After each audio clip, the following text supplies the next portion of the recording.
കൂട്ടുകാരെല്ലാവർക്കും പുതിയ വീഡിയോയിലേക്ക് സ്വാഗതം. ഇന്ന് ഞാൻ വന്നിട്ടുള്ളത് ഒരു പച്ചടിയുടെ റെസിപ്പി ആയിട്ടാണ്. പലതരത്തിലുള്ള പച്ചടികൾ നമ്മൾ തയ്യാറാക്കിയിട്ടുണ്ട്. എൻ്റെ ചാനലിൽ തന്നെ ഞാൻ ഒരുപാട് പച്ചടികളുടെ റെസിപ്പി ഇട്ടിട്ടുണ്ട്.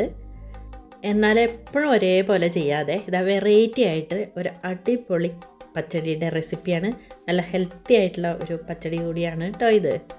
ക്യാരറ്റ് വെച്ചാണ് ഞാനിത് തയ്യാറാക്കിയിട്ടുള്ളത്. ഫ്രഷ് ആയിട്ടുള്ള ക്യാരറ്റ് എടുത്തിട്ട് ഒന്ന് കട്ട് ചെയ്തെടുക്കണം കേട്ടോ. ഈ അറ്റത്തെ ഭാഗം നമുക്ക് കട്ട് ചെയ്ത് കളയാം.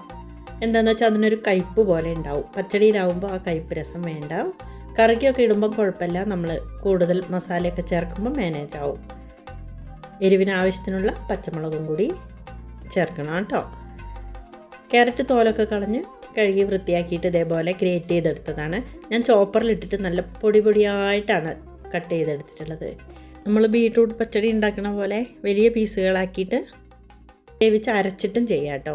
പക്ഷേ ഇതേപോലെ ഉണ്ടാക്കിയ ഒരു പ്രത്യേക ടേസ്റ്റ് ഉണ്ട്. എല്ലാവരും ഉണ്ടാക്കി നോക്കൂ.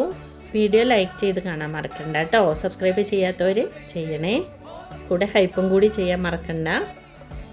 ഇനി നമുക്ക് കട്ട് ചെയ്ത് വെച്ചിട്ടുള്ള ക്യാരറ്റും പച്ചമുളകും എല്ലാം കൂടി ഒന്ന് വേവിച്ചെടുക്കണം. ഇത് വളരെ കനം കുറച്ച് തന്നെ ഗ്രേറ്റ് ചെയ്തതാണ്. അതുകൊണ്ട് നമുക്ക് കുക്കറിലൊന്നും ഇടേണ്ട ആവശ്യമില്ല. ഇളയതായതുകൊണ്ട് തന്നെ കുറച്ച് വെള്ളമൊഴിച്ച് ഒന്ന് വേവിക്കാം. നമ്മളിത് തോരനൊക്കെ വയ്ക്കുമ്പോൾ ആവിയിലൊക്കെ അല്ലേ ഇത് വേവിച്ചെടുക്കുക. അതുപോലെ തന്നെ ചെയ്താൽ മതി കേട്ടോ. അങ്ങ് കലങ്ങേണ്ട ആവശ്യമില്ല. അത്യാവശ്യം നന്നായിട്ടൊന്ന് വെന്താൽ മതി. പച്ച ടേസ്റ്റ് ഒന്ന് മാറിയാൽ മാത്രം മതി. അതുകൊണ്ടാണ് ഞാൻ ഈ ചട്ടി തന്നെ ഗ്യാസിൽ വെക്കാമെന്ന് വിചാരിച്ചേ. ക്യാരറ്റും പച്ചമുളകും ചേർത്തു. കുറച്ച് വെള്ളം ഒഴിച്ചു കൊടുത്തു കേട്ടോ. നല്ലോണം ഒന്ന് ഹൈ ഫ്ലെയിമിലിട്ട് തിളപ്പിച്ച് നമുക്ക് വേവിക്കാം. പാകത്തിനുള്ള ഉപ്പും കൂടി ചേർത്ത് കൊടുക്കണം. വേവിക്കുമ്പോൾ ഇത്രയും മതി. അത് വേവുന്ന സമയത്ത് നമുക്കിതിലേക്ക് ഒരു അരപ്പ് തയ്യാറാക്കിയെടുക്കാം. സാധാരണ പോലെ തന്നെ തേങ്ങ ചിരവി എടുത്തിട്ടുണ്ട്.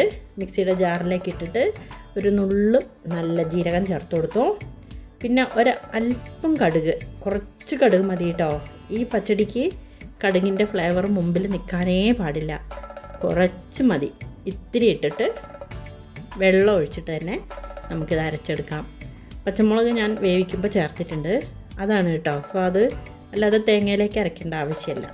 പാകത്തിനുള്ള പച്ചമുളക് നമുക്ക് ക്യാരറ്റ് തന്നെ ഇട്ടിട്ട് വേവിച്ചെടുക്കണം. ക്യാരറ്റിൻ്റെ മധുരമൊക്കെ ഒന്ന് ആ എരിവിലങ്ങ് കുറഞ്ഞ് നിൽക്കട്ടെ.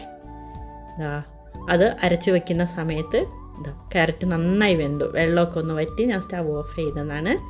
നന്നായി വെന്തു. അപ്പോഴേക്കും അരപ്പ് റെഡിയാക്കി അത് ഇതിലേക്ക് ഒഴിച്ചു കൊടുക്കണം. എന്നിട്ട് മിക്സ് ചെയ്യാം കേട്ടോ.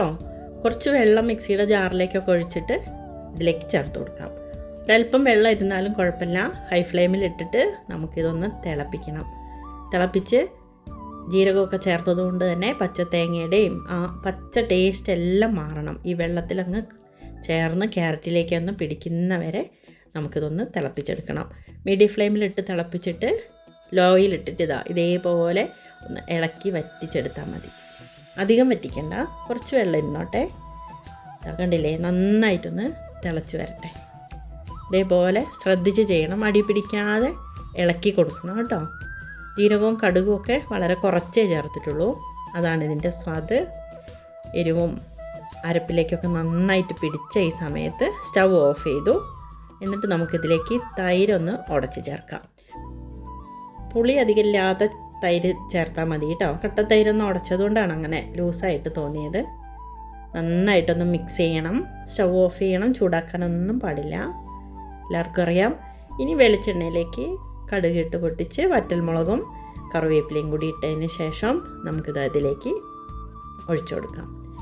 അല്പം കൂടുതൽ എണ്ണ വേണ്ടവർക്ക് ഇത്രയും കൂടി എണ്ണ ഒഴിച്ചിട്ടൊന്ന് 5 മിനിറ്റ് കഴിഞ്ഞാൽ സൂപ്പർ ക്യാരറ്റ് പച്ചടി. ആ ഒരു പ്രത്യേക ടേസ്റ്റാണ് കേട്ടോ. ഒരല്പസമയം ഇരുന്നപ്പോൾ അടിപൊളി ടേസ്റ്റായിരുന്നു. എല്ലാവരും ഉണ്ടാക്കി നോക്കൂ.